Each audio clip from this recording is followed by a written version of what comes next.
Hi everyone, it's Kim. Welcome back to my channel, and if you're new to my channel, welcome.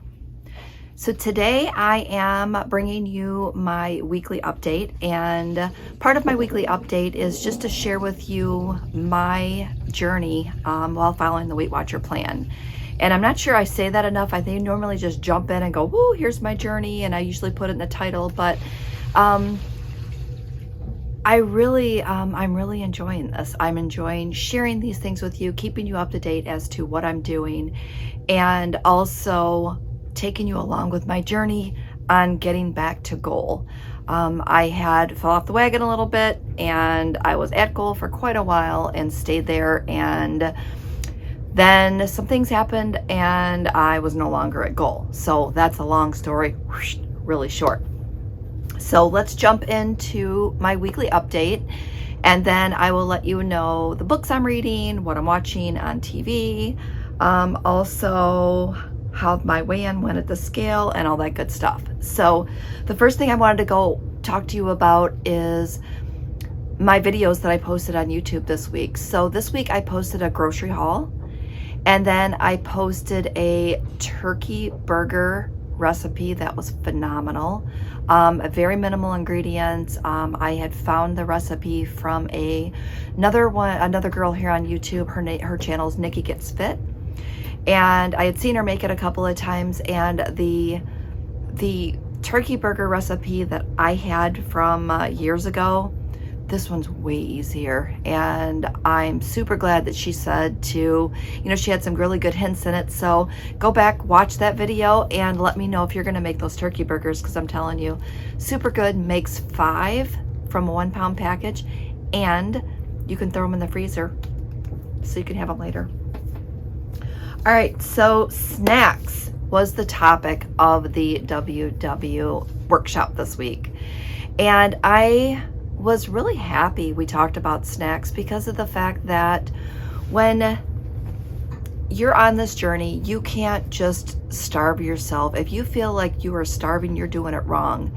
You're given enough points and enough leeway and enough 0-point foods on this program that if you utilize those, if you utilize them the way that the program was designed, I guess is how I'm trying to explain this, is that you can really not be hungry ever. Really, there's so many ways to work that around. And one of that is snacks. So I have my cheat sheet here because, of course, I want to make sure that I share with you my original thoughts when I wanted to add this into my weekly update.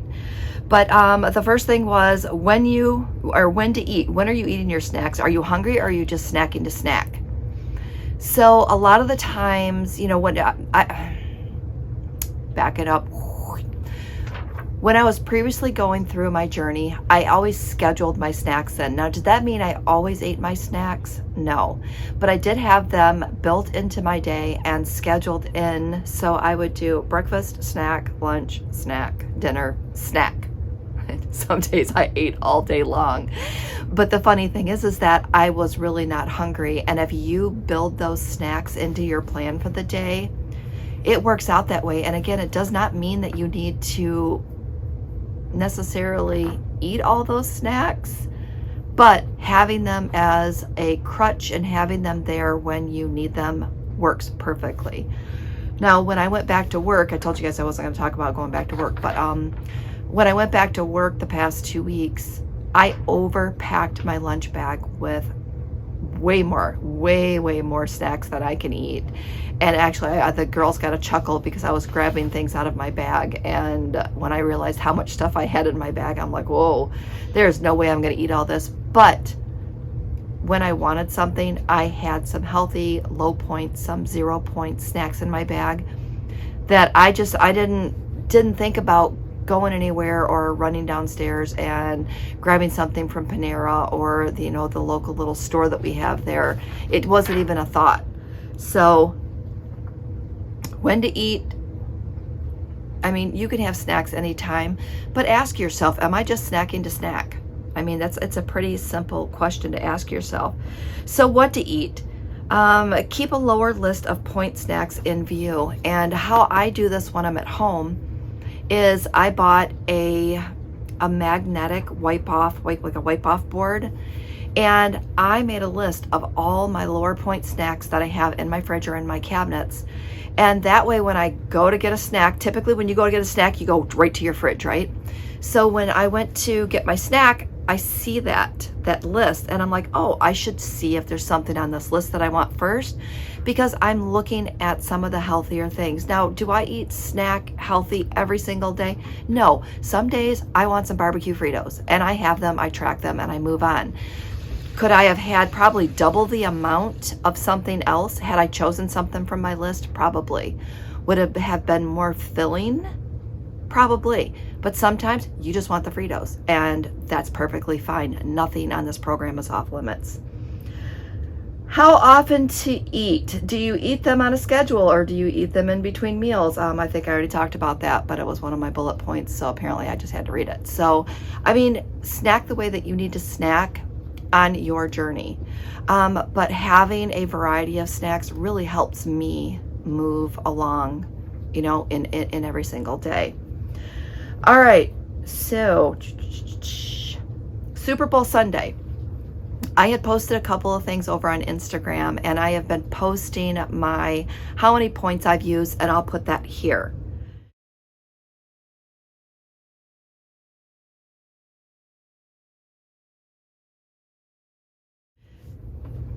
But I used 32 points on Super Bowl Sunday, and I had a couple people ask me how I kept it so low, but I didn't go to a party. We sat here. I did have some extra snacks because, Super Bowl. All right, so I think I was talking about Super Bowl Sunday, and I got a phone call. So we have a really busy day today. I'm trying to film this early so that I can edit it while we're in the car and upload it and get my butt moving, because it's again, a busy day. But I definitely wanted to get this out because I had lots to share this week. So Super Bowl Sunday, I had a couple people reach out. Hopefully I'm not repeating myself, but they were wondering how I kept it so low. But I mean, just because you go to a party does not mean that you need to, enjoy yourself. Don't get me wrong, enjoy yourself. But I wasn't going to a party, and it was a lot easier for me to keep it under control because of the fact that I wasn't, faced with that horrendous buffet of food. When I go to parties, I do try to have something before I go. I do try to take an apple. Sometimes I'll eat an apple on the way there, and I'll just, take a little container to throw the core in and throw it away when I get home. But that really helps kind of keep me on track so I'm not walking into a party starving. Plus, I didn't drink any alcohol. It was just basically a couple extra snacks on the day. So when I posted my points, I've been varying my points, and it's one of the things that I really wanted to talk to you about, how I am navigating the last couple of weeks on the program. And I have been just varying my points. One day I'm at goal, one day I'm at my 23 points. Some days I'm up over, some days I'm under, but I'm trying to keep my body guessing as to how many points it's going to get or how much food it's getting. And on the days that I have had my lower points, I wasn't starving. I just had an extra apple that day. So I'm just, keeping my points varied just to kind of, like I said, keep it guessing. My weekly recap. There's really nothing to write home about. I had had dinner with a friend on Thursday, which was amazing. I did pre-look at the menu, figure out how many points it was. Thank goodness this restaurant was in the app. And I ended up ordering double chicken. I ordered, it was like a quinoa, black bean and rice chicken bowl kind of thing. The mixture underneath wasn't my favorite. I did order double chicken, so I ate all the chicken, ate a little bit of the mixture. I had a diet pop with it and no appetizers. So the dish came out to be 11 points, but I only ate half of it, but I just left it at 11 points and just went about my day. So I'm not sure how much extra the mixture was or how much I ate, so I didn't want to overdo it or under track it. But just getting out of the house and meeting a friend for dinner was super fun. And Kate, if you're watching, hello again. We had a really good time catching up. All right, so let's talk about my weigh-in on Wednesday. I lost, are you guys ready for this? Super excited. I lost 2 pounds this week. And I attribute that to, again, varying my daily points. Plus, I kicked up my protein this week. So I have been picking and choosing more protein heavy choices. And I'll try to film what I ate today and incorporate some of those higher protein. I'll do like a higher, what I eat in a day, a higher protein version.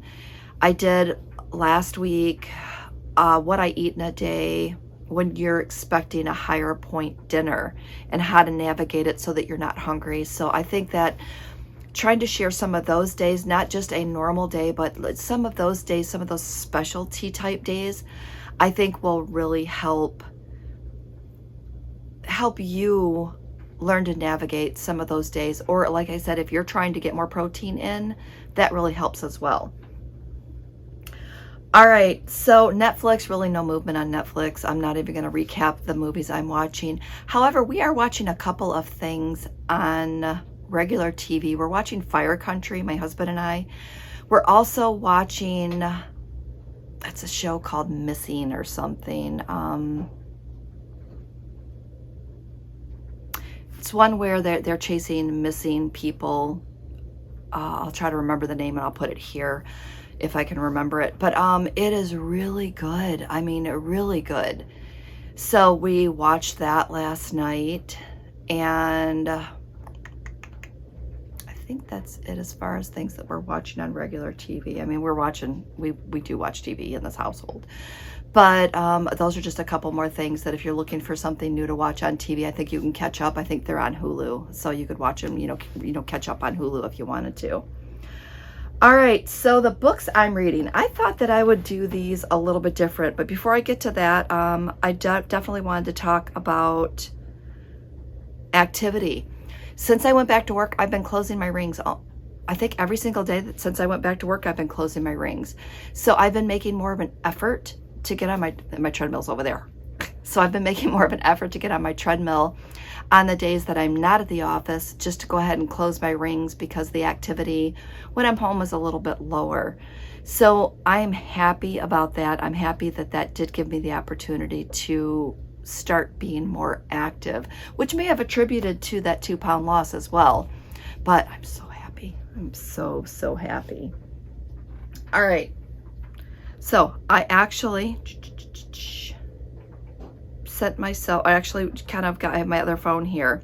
So I want to talk about the books I'm reading, and I'm going to recap the books I'm reading today and kind of just give you a little synopsis of the ones I'm reading so that I don't run into the situation where I ran last week where I was trying to explain it, but I really couldn't explain it without giving spoilers. So Kamika Love, My Money, My Way. I still haven't picked that one back up. 2 chapters in, but I really haven't made a dent in that one yet.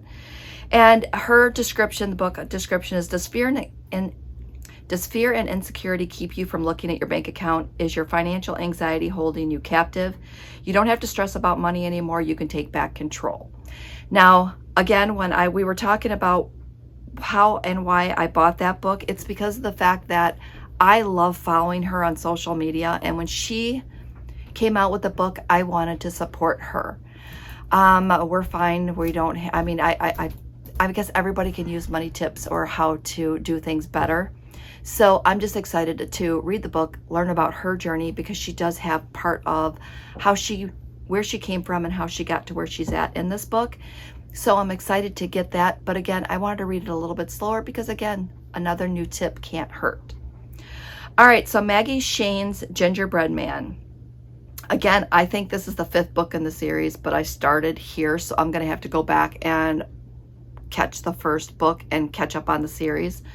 But this one says, when Detective Vincent O'Malley finds 2 missing children dead, his life turns upside down. When the FBI takes over the case, Vince agrees to take time off, traveling to a small upstate New York town he meets Holly Newman, a fragile woman whose sister was abducted and killed years ago. Convinced that Holly's sister's death is linked to the recent murders, he attempts to unearth clues hidden deep in Holly's mind. Okay, so I'm almost done with this book, and it is just getting better and better. So I think this is my first book by Maggie Shane. And again, super good, just super good. I will be looking for more of her books based on this one. Well, I guess I have to because I have to go back to the first one. But I would be looking for more books if this wasn't the fifth one anyway. All right, so the last book that I'm reading, I started a new book. So this one I have seen all over social media, all over TikTok, all over Instagram. And this is a book by Colleen Hoover, and it is Ugly Love. And Colleen Hoover is all the rage right now. Everybody is reading her books. So I thought that I would go ahead and grab the audiobook and see what she was all about. Now, here's the synopsis on this one. When Tate Collins meets an airline pilot, Miles Archer, she doesn't think it's love at first sight. They wouldn't even go as far as to consider themselves friends. The only thing Tate and Miles have in common is an undeniable mutual attraction. Once their desires are out in the open, they realize they have the perfect setup. He doesn't want love. She doesn't have time for love. So that just leaves. The arrangement could be surprisingly seamless as long as Tate can stick to only two rules Miles has for her. Never ask about the past, don't expect a future. They think they can handle it, but realize almost immediately they can't handle it at all. So it's so far so good. I'm about 2.5 hours into the book. Audio-wise, I think the book is 8.5 hours long. So I'll keep you posted on this one and let you know if it's a must read. All right, so that takes me to the end of my books. Next week, let's just talk about today. I really don't know what's going on next week yet. Today, my daughter is doing the polar plunge, and I will put a picture too on Instagram today. And then I'll also try to remember to share that with you either in one of my videos this week or during my recap next week. That's probably where it'll show up.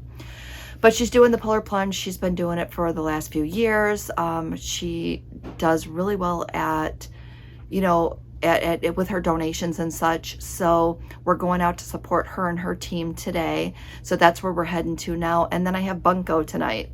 And Bunko is a dice game that a bunch of the ladies get together and play, and we just have a good time, and looking forward to that. We do that once a month, and I use this as an excuse to get together with my friend Diane, and her and I do a sleepover. So once a month I get a sleepover at Diane's, and we just have a blast, and I look forward to it each and every month. So with that said, I think that I have filled you in on everything. I've got another Cook With Me coming this week, so hopefully you'll catch that. And with that said, I want to again thank you for your support. Thanks for watching. Oh, I almost forgot. I do have one more thing to tell you. I hit 2 million views on my YouTube channel last week. 2 million. I mean, is that crazy? I can't believe I almost forgot to tell you that. So 2 million views here on the channel. So thank you. Thank you for your support. Thanks for watching my videos. Thanks for coming along with me on my journey. And with that said, thanks for watching, and we will see you next video.